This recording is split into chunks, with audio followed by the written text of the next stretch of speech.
right, we're back at it again. And bear bad news. 8 games, 8 draws. Shame. Shame.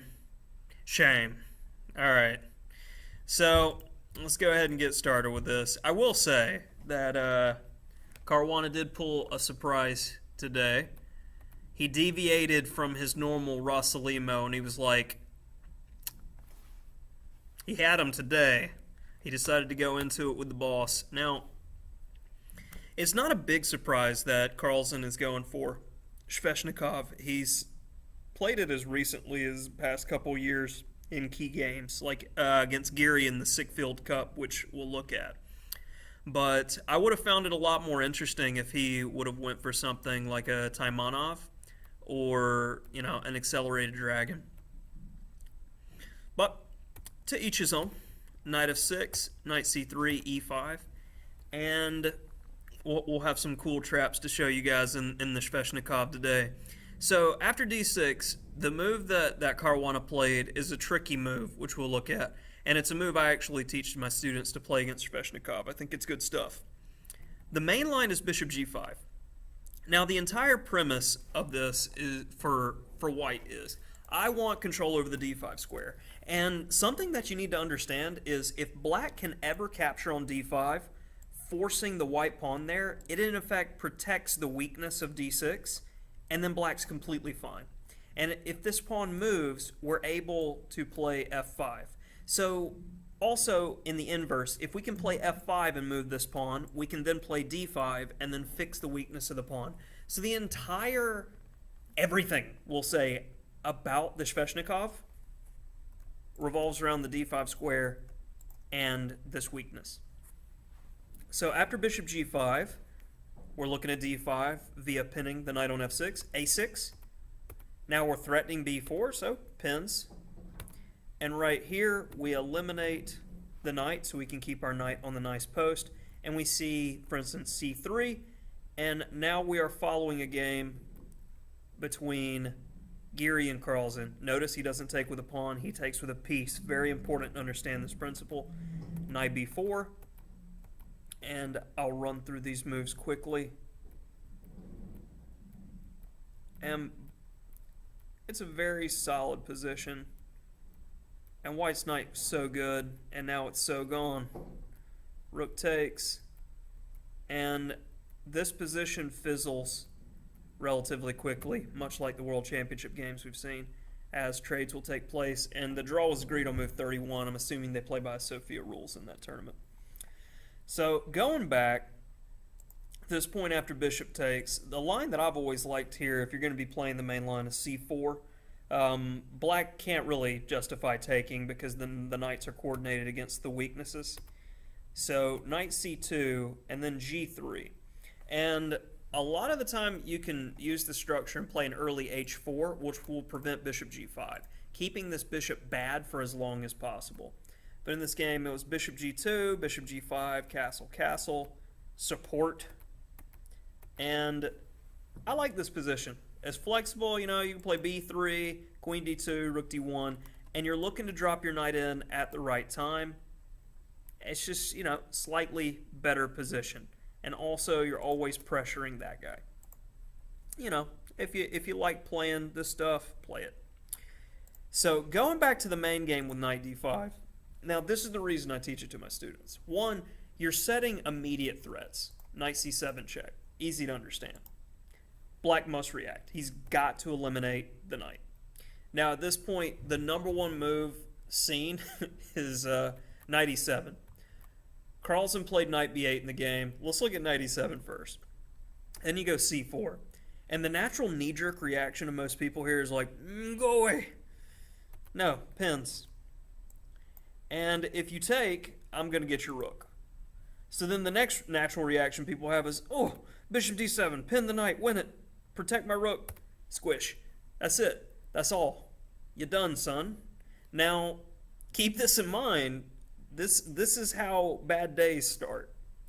So you have to know that if you're going to play this line with knight e7 after c4, you cannot go a6 either knight f5 or knight g6 in order for the bishop to defend the e7 pawn is required. Ah, the lights again. Okay, so keep that in mind. I typically like to play knight f5 with g6 with an eventual f5. So rolling it back to the main game, we got knight b8, and I was very excited again to see an opening that we haven't seen like 4 times, and they just shake hands. So a4, and with this situation with the d-pawn gone, oh, I'm sorry, knight d7 was played. You can expect to see like f5 and this type of pawn storm because you have defended your weakness de facto, which is one of the reasons knight takes d5 isn't the main line and isn't one of the recommended lines, because black should have equality here. Bishop d2, white's just playing solid, and we see the expansion. Well, I'm going to play on my side of the board then, queen side, and try to get a grip on these squares over here. a6, and now we start seeing the reroute. If black didn't play a6, we were to make the c6 square weaker. Now we're going to see knight a3 to c4, and we're eyeing some important squares with the knight. e4, knight c4. Now he's go away. This is the type of theme that we see in the Benoni, where white is trying to hit the weak d6 pawn, and black, with the knight, is trying to trade off. So, of course, we can't allow that to happen. That's our good piece. And now we're trying to get him to go away. g5, a move showing that Carlsen wanted to fight a little today. c4, and both sides are getting the wing pressure. f4 was played in the game, and according to the Lee chess analysis, this wasn't an accuracy.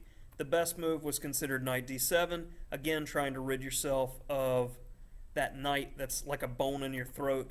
Bishop e3, bishop f6, and seems pretty straightforward for both sides getting some play. I do like the idea of the queenside pawn majority being better in the long term here. Rook e8, bishop takes f6, and queen d2. And I have to say I like this better than what white got in the game, but I guarantee black had other options. So f4, bishop c3, bishop f5, and black's pieces look really coordinated except for the wickedly bad b on e7. So we got to fix him. We have c5, takes f3, dc5, and putting everything on the line to push the d pawn down, and no. So right here, this is another inaccuracy. h3 was played, but queen h5 is recommended with queen e8, and I guess in these types of situations you could trade queens, play knight c4, and try to push the pawn, but keeping the queens on the board I feel definitely favors white. h3, queen e8, stopping queen h5, knight c4, and here I think white realized that, Caruana realized that there's not going to be really realistic making progress here. The bad bishop, the once bad bishop for black that was on e7 is now a reasonable defensive piece on d6 and is going to assist with the kingside pawn storm if black's able to get an h5, g4 with that type stuff. So clip, and this is a de facto draw offer with the bishop of opposite color and the breaking of the structure. So I didn't expect to see the game go much longer here, and it really didn't. I mean, the pass pawn is good, but it's just simply not enough. And if you haven't studied bishop of opposite color in games, you definitely want to keep that last rook. So that's why you're not trading. And with rook g5, we're offering to just clip a bunch of pawns, and the two men agreed to a draw for the 8th time in this World Championship. And I said it on the description in the last video, I miss looking at games like the World Championship between Kasparov and Short. And it was dirty. Kasparov just wailed on him. And I'm not saying I want a World Championship match like that, but I've been reading a lot of the comments. I'm friends with a lot of professional players on Facebook, and most of them are very, very dissatisfied overall by the games. Saying some of them have even gone so far and so bold to say that the Carlsen Karyakin match was more interesting. I disagree wholeheartedly with that, but I would definitely say both Anand Carlsen matches were more interesting than what we're seeing thus far in this one. Please let there be blood. Please.